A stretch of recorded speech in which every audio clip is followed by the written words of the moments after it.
Bismillahirrahmanirrahim. Assalamualaikum warahmatullahi wabarakatuh. Saya Ida Rohayani, Guru Pendidikan Pancasila SMA Negeri 3 Bandung. Berikut adalah praktik baik yang saya lakukan dalam melaksanakan pembelajaran berdiferensiasi berjudul Empok Resik Pembelajaran Berdiferensiasi Pembentuk Karakter Warga Negara. Empok Resik merupakan akronim dari manajemen penilaian otentik resolusi konflik yang saya lakukan selama menjadi seorang guru.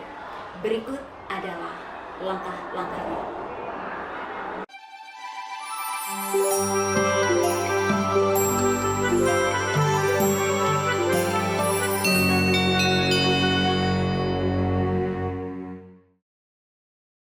Keterampilan dalam resolusi konflik yang dilaksanakan dalam proses belajar mengajar pada teman sejawat maupun siswa dalam pembelajaran berdiferensiasi resolusi konflik melalui alur pembelajaran Empok Resik adalah sebagai berikut.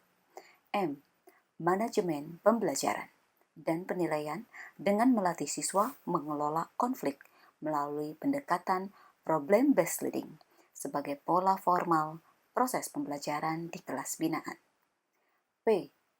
Penilaian otentik, yakni cara memutuskan pemberian nilai melalui asesmen yang valid, berkeadilan, dan asli. Guru berlatih dan mempraktikkan penilaian otentik dengan keterampilan resolusi konflik di Komite Pembelajaran Satuan Pendidikan dan Kota atau Kabupaten. O. Otorisasi pendidik dalam mengelola metode pembelajaran dan menyusun penilaian yang berkeadilan. K. Komitmen membelajarkan keterampilan resolusi konflik dapat melalui MOOC atau Massive Open Online Course bagi peserta didik yang ingin mempelajari keterampilan resolusi konflik dengan pembelajaran jarak jauh. R. Refleksi pembelajaran menjadi bagian yang sangat penting dalam membahas proses pembelajaran dan komitmen akhir perbaikan sikap. Pembelajaran studi kasus dengan masalah kontekstual yang dirasakan oleh siswa maupun yang terjadi pada orang lain, namun siswa mengetahuinya. E. Elaborasi dilakukan secara tekun dan rutin melaksanakan praktik resolusi konflik dalam setiap situasi yang dihadapi melalui diskusi atau membuka ruang curah pendapat. S. Selebrasi untuk merayakan sebuah konflik yang dapat diselesaikan oleh siswa berupa pemberian sertifikat atau ucapan feedback untuk penguatan dan apresiasi. I. Inklusif, semua orang istimewa dan dihargai dalam pembelajaran dengan memberikan reinforcement atau penguatan berupa pujian maupun pengingat atas aktivitas maupun perilaku yang ditampilkannya. K. Konklusi. Guru dan siswa mampu menarik makna dari pembelajaran yang dilakukan. Perkenalkan, saya Dimas Cahaya Munggaran. Pelaksanaan pelatihan gamifikasi resolusi konflik kemarin, pelaksanaannya sangat bagus, sangat interaktif dan juga membuat saya pengetahuannya lebih luas. Kenapa? Karena dampak yang dirasakan oleh saya adalah ketika gamifikasi itu bukan hanya dari segi perangkat, tetapi bagaimana kita memproses sebuah pembelajaran itu semenarik mungkin agar siswanya itu bisa kompetitif dan juga bisa berkolaborasi, bekerja sama, dan juga bisa mengembangkan bakat yang terpendam di dalam diri siswa tersebut. Nah, apa harapan ke depannya? Harapan ke depannya adalah lebih banyak lagi pelatihan gamifikasi, karena masih banyak gamifikasi lain yang mungkin belum saya ketahui, dan juga baik untuk metode pembelajaran agar lebih berinovasi dan juga tidak memungkiri bahwa gadget itu tidak selamanya baik, tapi dengan adanya pelatihan ini bisa lebih baik ke depannya. Terima kasih. Assalamualaikum warahmatullahi wabarakatuh. Perkenalkan, nama saya Rafindra Bima dari kelas 12 5 SMA Negeri 3 Bandung. Di sini saya mau menjabarkan beberapa hal terkait pengalaman saya dalam proses belajar mengajar PPKN di sekolah. Mungkin karena guru PPKN saya sekarang adalah Ibu Ida Rohayani, maka jawaban-jawaban saya akan berorientasi kepada pengalaman belajar saya bersama beliau. Pertanyaan pertama adalah bagaimana proses pembelajaran melalui resolusi konflik. Yang saya tangkap, resolusi konflik yang dimaksud adalah bagaimana kami dihadapkan dengan konfliknya, yaitu materi baru yang kami sama sekali belum menguasai, untuk kami dituntut untuk bisa menguasai materi tersebut. Guru saya di sekolah itu biasanya mengajarkannya adalah dengan cara menarik dari akar permasalahannya. Diajarkan untuk bisa berpikir itu secara sistematis. Kita lihat dulu akar permasalahannya apa, kita lihat konsep dasarnya harusnya seperti apa, dan permasalahannya seperti apa. Sehingga di situ kami bisa menarik kesimpulan bagaimana yang seharusnya terjadi dan bagaimana caranya kita bisa mencapai solusi tersebut. Pertanyaan kedua adalah dampak di kehidupan saya. Saya merasa kalau dari situ saya mulai bisa berpikir kritis, di mana saya harus menguasai dulu satu konsep, menguasai dulu satu teori, lalu merumuskan masalahnya apa dan mencari jalan keluar dari masalah tersebut.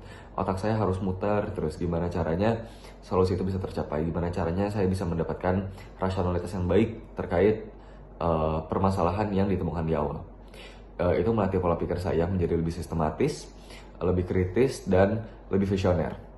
Yang ketiga, harapannya sebenarnya saya nggak berharap banyak, karena kalau misalkan sekarang saya ngasih inputan saya pengennya belajar ke depannya kayak gimana, maka khawatirnya kalau kayak gitu berarti saya belajar sesuai dengan saya maunya belajar seperti apa. Sementara saya bisa kayak gini bukan karena saya mengikuti cara belajar diri saya sendiri, tapi dari cara mengajar Ibu Ida.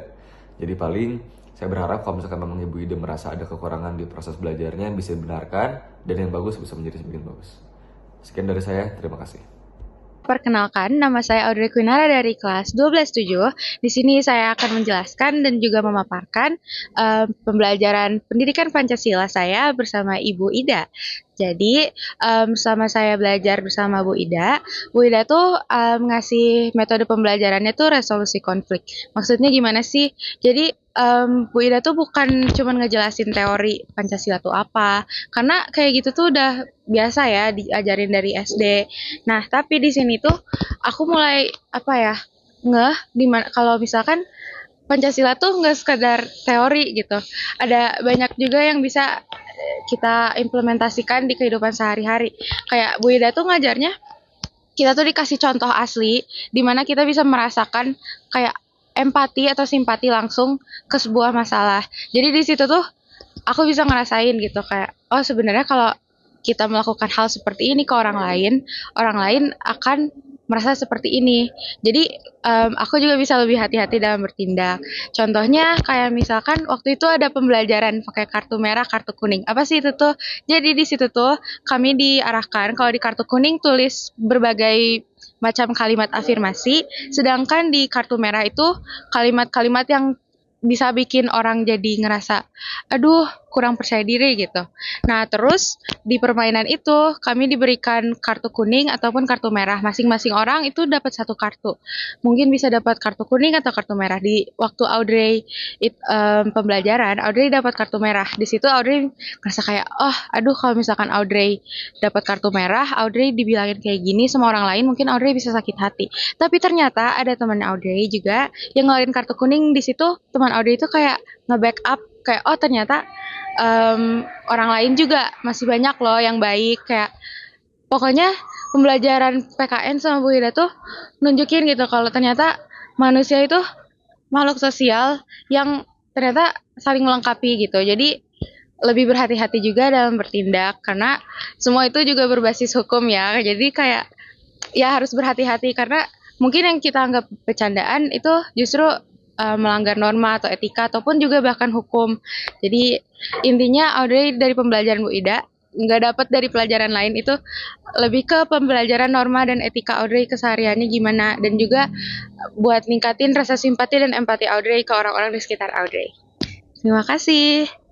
9 huruf tadi menjadi akronim atau singkatan empok resik pembelajaran berdiferensiasi melalui penilaian otentik resolusi konflik.